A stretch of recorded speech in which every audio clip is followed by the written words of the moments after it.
At exactly 9:23 a.m., federal court fell silent as a daughter raised her right hand and swore to tell the truth about her father. What followed was not political theater.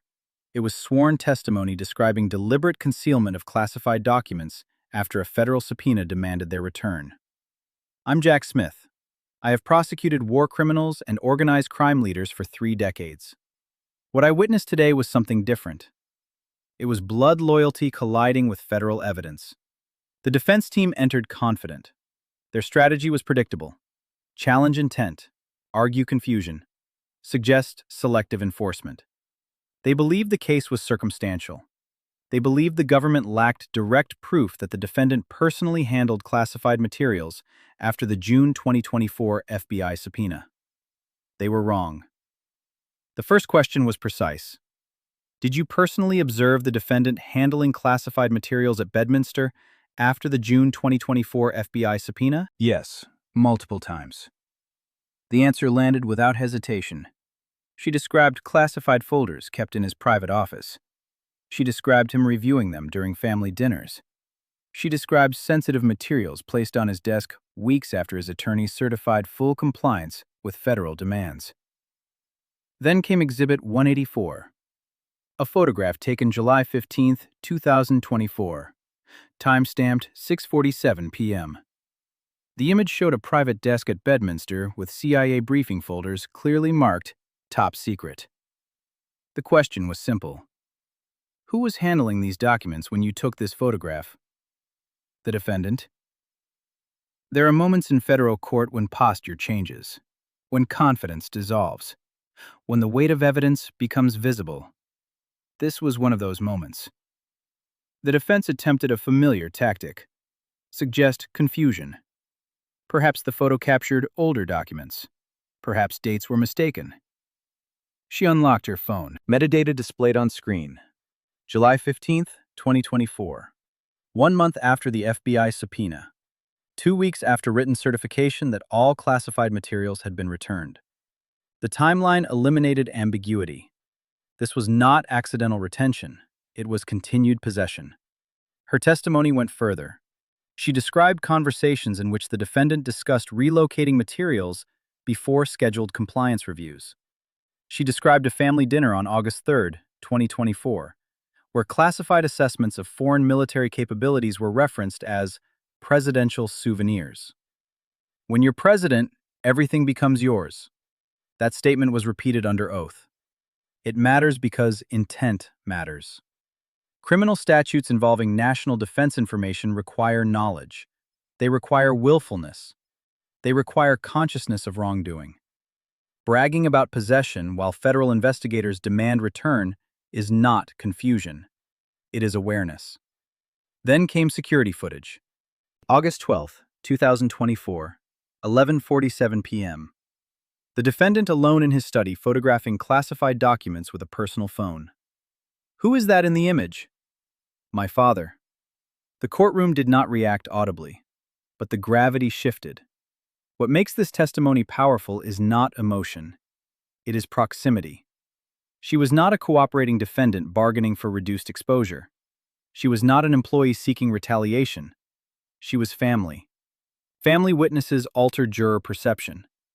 Immunity agreements are not granted casually. They are extended when testimony is essential and exposure is credible. The agreement covered her role in moving documents. It also secured her cooperation regarding conversations about concealment. A red folder described in detail contained handwritten notes on intelligence assessments.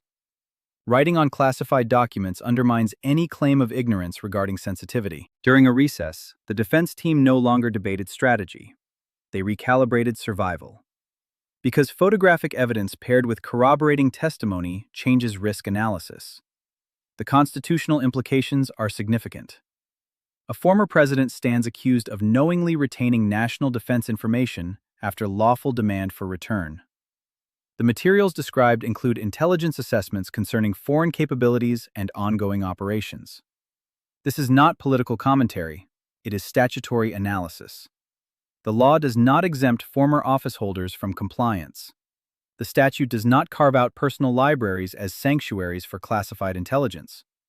The prosecution introduced a second photograph, taken by internal security cameras, timestamped, corroborated by digital records, showing handling of materials in common areas.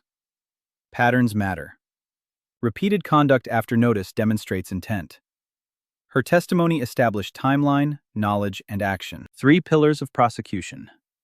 When court adjourned briefly, one thing was clear. The defense narrative of administrative misunderstanding had been undermined by direct evidence of post-subpoena possession. But the most destabilizing portion of testimony had not yet come.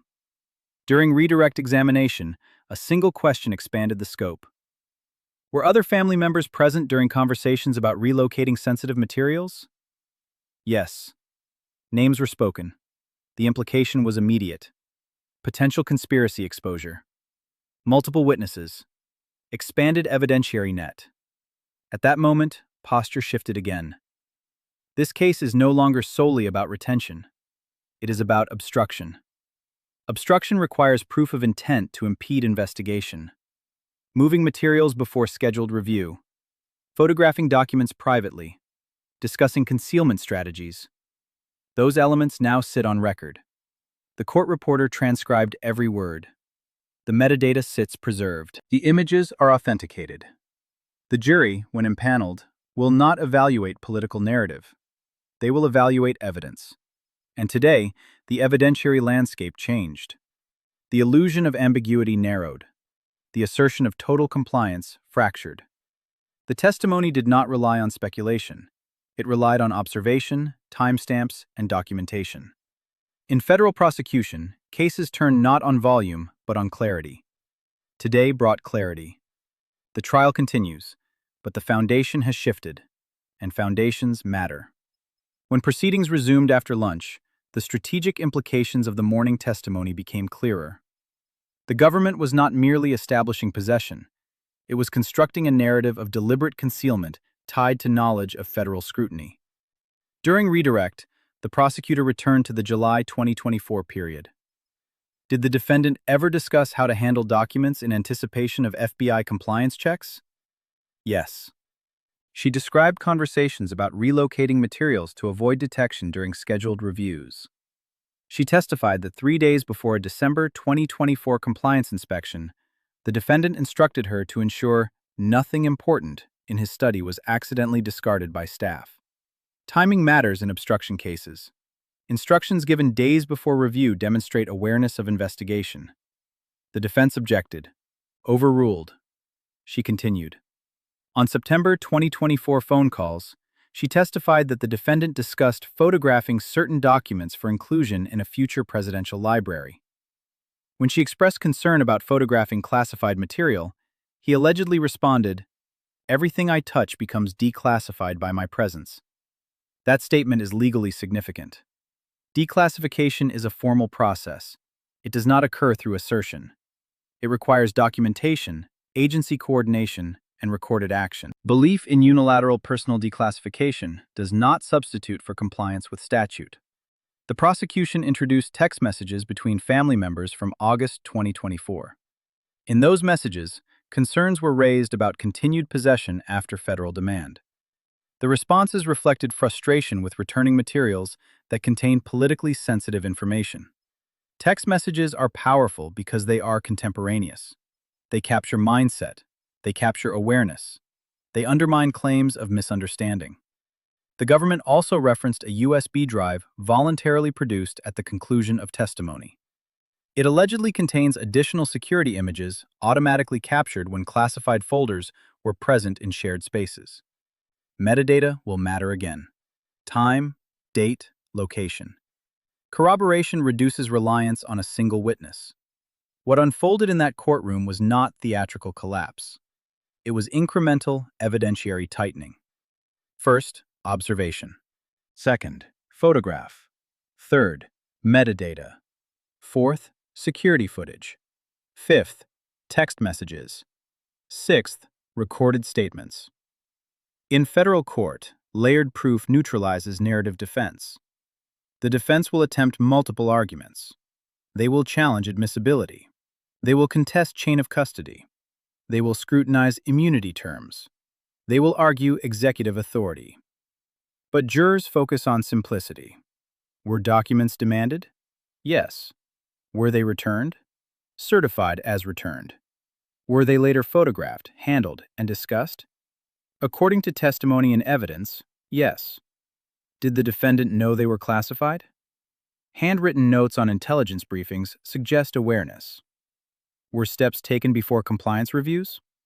Testimony indicates relocation planning. That is how juries analyze. This case transcends personalities. It tests statutory application. National Defense Information Statutes require proof that information relates to defense and that possession was unauthorized and willful after demand for return. Today's testimony addresses willfulness. It addresses awareness.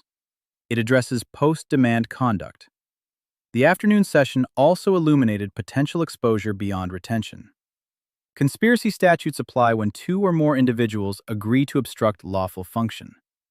If multiple family members participated in relocation or concealment discussions, exposure broadens. The defense team's emergency consultations during recess were not emotional reactions.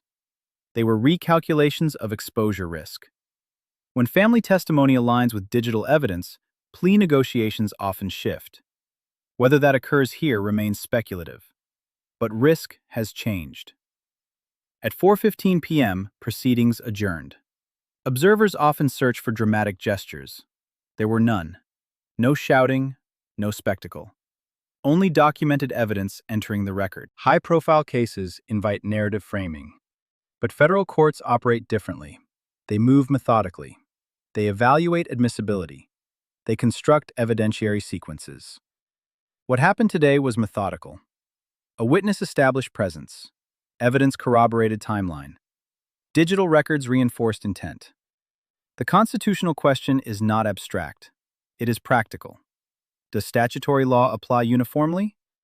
Former presidents hold no immunity from compliance with subpoena once out of office. Claims of executive privilege do not extend to personal retention of classified intelligence absent lawful basis. These issues will be litigated.